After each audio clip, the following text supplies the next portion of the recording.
جیسا کہ آپ سب کو معلوم ہے کہ 15 شعبان المبارک کی رات بالکل ہی قریب ہے، جس کے متعلق اللہ کے نبی نے ارشاد فرمایا کہ جو شخص اس رات کے اندر 2 رکعت نماز نفل ادا کرتا ہے تو اللہ تبارک و تعالی اسے 400 سال کی عبادت کے برابر ثواب عطا فرما دیتا ہے۔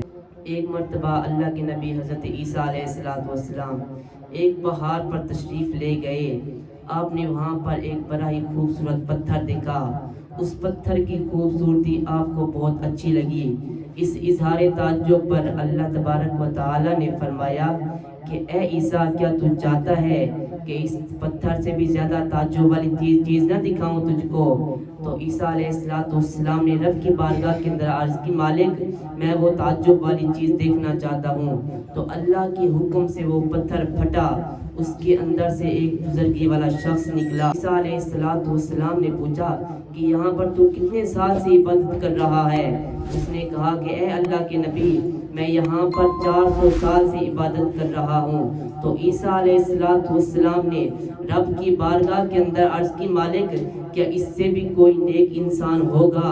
تو اللہ تبارک و تعالی نے فرمایا کہ اے عیسیٰ، تو اس کی بات کرتا ہے، میرے نبی کے امتی ہوں گے 15 شعبان المبارک کی رات وہ 2 رکعت نماز نفل ادا کریں گے، اللہ تبارک و تعالی 400 سال کی عبادت سے بڑھ کر انہیں ثواب عطا فرما دے گا۔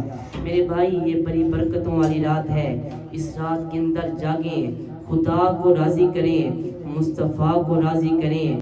جب حضور کا امتی اس رات کے اندر 15 شعبان المبارک کی رات کے اندر خلوص دل کے ساتھ اپنی پیشانی رب کی بارگاہ کے اندر جھکائے گا، اس کی پیشانی زمین پر بعد میں لگے گی، اللہ اس کے گناہ پہلے معاف فرما دے گا۔ میرے بھائی، جو بندہ اس رات کے اندر عبادت نہیں کرتا، ہم اسے یہ تو نہیں کہیں گے کہ وہ گناہگار ہے، ہاں اتنا کہیں گے کہ اس نے گولڈن چانس مس کر دیا ہے۔